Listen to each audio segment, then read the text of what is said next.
আসসালামু আলাইকুম, welcome back to my channel. চিকেনের বিভিন্ন ধরনের প্রিপারেশনগুলির মধ্যে সবথেকে জনপ্রিয় হলো আলু দিয়ে মুরগির মাংসের ঝোল। তবে সবার রান্না পারফেক্ট হয় না। সঠিকভাবে মুরগির মাংস রান্না করতে না জানলে কিন্তু রান্নার পরেও আষ্টে গন্ধ রয়ে যায়। তো আজকের রেসিপিটা তাদের জন্য। নতুন পুরাতন যে কেউ এই রেসিপিটা ফলো করে একদম পারফেক্ট ও সেরা স্বাদে মুরগির মাংস রান্না করতে পারবেন। তাহলে চলুন রেসিপিটা শুরু করা যাক। রান্নাটা করার জন্য এখানে আমি হাড় সমেত 700 গ্রাম চিকেন নিয়েছি। চিকেনটাকে ভালোভাবে পরিষ্কার করে ধুয়ে নেওয়ার পর চিকেনের জলটা ঝরিয়ে নিয়েছি। এখন চিকেনটাকে মেরিনেট করে নেব। তার জন্য দিয়ে দিলাম হাফ টিস্পুন হলুদ গুঁড়ো আর 1 টিস্পুন লবণ দিয়ে ভালোভাবে চিকেনটাকে একটু মেরিনেট করে নেব। এইভাবে করে চিকেনের মধ্যে নুন হলুদ মাখিয়ে নিলে চিকেনের মধ্যে নুনটা ভালোভাবে ঢুকে যাবে আর দেখবেন চিকেনের কালারটা খুব সুন্দর আসবে। তো এখন পাত্রটাকে 10 মিনিটের জন্য সাইডে রেখে দিচ্ছি। ফাইনালি রান্নাটা করার জন্য চুলায় একটা কড়াই বসিয়ে দিয়েছি আর তার মধ্যে দিয়ে দিচ্ছি পর্যাপ্ত পরিমাণে সরষের তেল। তেলটা ভালোভাবে গরম হয়ে গেলে এখানে আমি আলুগুলোকে ভেজে নেব। এখানে আমি একটা বড় সাইজের আলু এভাবে 6 পিস করে কেটে নিয়েছি। আর আলুটা ভাজার সময় ওতে অবশ্যই লবণ হলুদ দিতে ভুলবেন না, কারণ এই লবণ হলুদ দিলে আলুটার মধ্যে সুন্দর একটা কালার চলে আসবে আর লবণটা ভালোভাবে আলুর মধ্যে ঢুকে যাবে। এখন আমি লবণ হলুদ দিয়ে ভালোভাবে আলুটাকে একটু ভেজে নেব।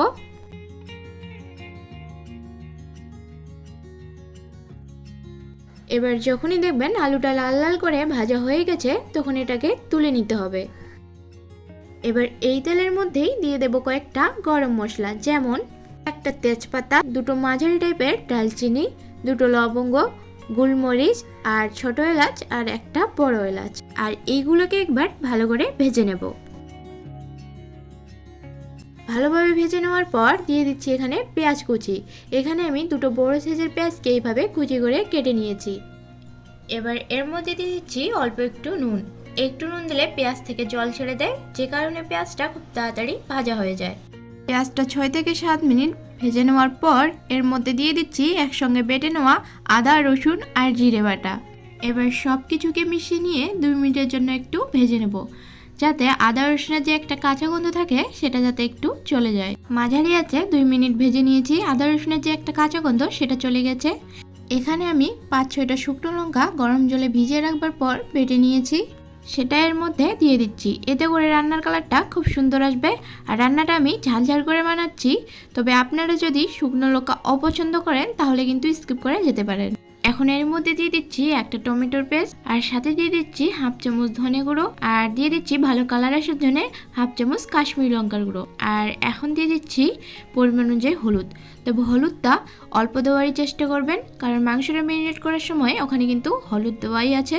এখন লো মিডিয়াম আছে মশলাটাকে ভালোভাবে কষিয়ে নেব যতক্ষণ না মশলা থেকে তেল ছাড়ছে। মশলা যত ভালো কষাবেন রান্নার টেস্টও দেখবেন তত ভালো আসবে।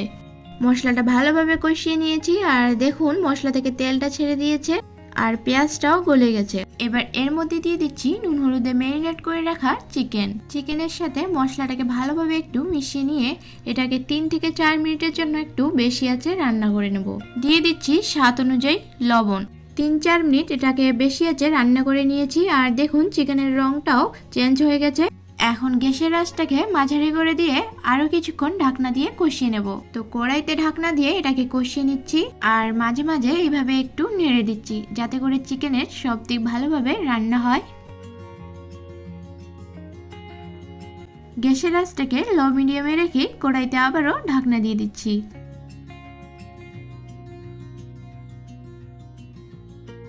আরও 5 মিনিট কষিয়ে নেওয়ার পর দেখুন চিকেন থেকে কিন্তু জলটা ছেড়ে দিয়েছে। এই জলটা না শুকানো অবধি কিন্তু চিকেনটাকে ভালোভাবে কষিয়ে নিতে হবে। এখন আর চিকেনের মধ্যে কিন্তু আর কোনো আমি ঢাকনা দেব না। দিয়ে দিচ্ছি ভাজা ধনে ও জিরের গুঁড়ো। এটা কিন্তু একটা সিক্রেট টিপস, কষানোর সময় যদি ভাজা ধনে ও জিরে গুঁড়ো দেওয়া যায় তাহলে কিন্তু চিকেনটা খেতে অনেক সুন্দর হয়। তো দেখতেই পাচ্ছেন চিকেনটা কষাতে কষাতে চিকেনের জলটা পুরো শুকিয়ে গেছে আর চিকেনের মধ্যে তেল ছেড়ে দিয়েছে।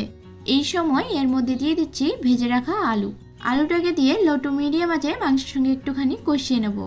অনেকেই দেখি মাংসের মধ্যে জল থাকতে থাকতেই আবারও জল দিয়ে দেয়, এটা কিন্তু করবেন না, তাহলে কিন্তু মাংসের একটা দুর্গন্ধ থাকে। তো জলটা সম্পূর্ণভাবে শুকিয়ে যাওয়ার পরেই কিন্তু আলুটাকে দিয়ে একটুখানি কষিয়ে নিতে হবে।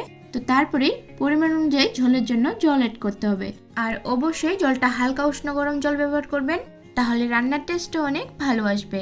আমি এখানে 1 বাটি জল ব্যবহার করেছি। এখন দিয়ে দিচ্ছি ধনেপাতা কুচি।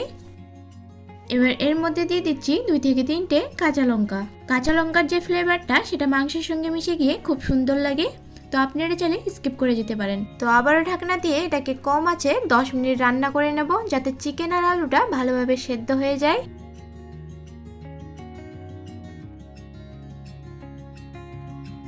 তো আর 10 মিনিট এইভাবে রান্না করে নিয়েছি, আর ঝোলে দেখুন চারপাশে তেল ভাসছে, আর চিকেন আলুটাও কিন্তু খুব ভালোভাবে সেদ্ধ হয়ে গেছে।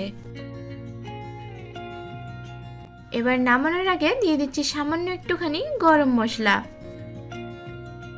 এবার গ্যাসের ফ্লেমটাকে অফ করে দিয়ে চিকেন আর আলুর সাথে গরম মশলাটাকে ভালোভাবে মিশিয়ে নিয়ে এটাকে ঢাকনা দিয়ে কিছুক্ষণের জন্য দমে রেখে দেবো। তৈরি হয়ে গেল দারুণ স্বাদের আলু দিয়ে চিকেন কষা বা ঝোল। ভাত বা রুটি যে কোনোর সাথে খেতে কিন্তু এটা বেশ জমে যায়। অবশ্যই একবার হলো বাড়িতে ট্রাই করবেন, আশা করি আপনাদের ভালো লাগবে। আর আমার রেসিপিগুলি যদি আপনাদের ভালো লেগে থাকে তাহলে চ্যানেলটিকে সাবস্ক্রাইব করে আমার পাশে থাকবেন। আজকের মতো বিদায় নিচ্ছি, আল্লাহ হাফিজ।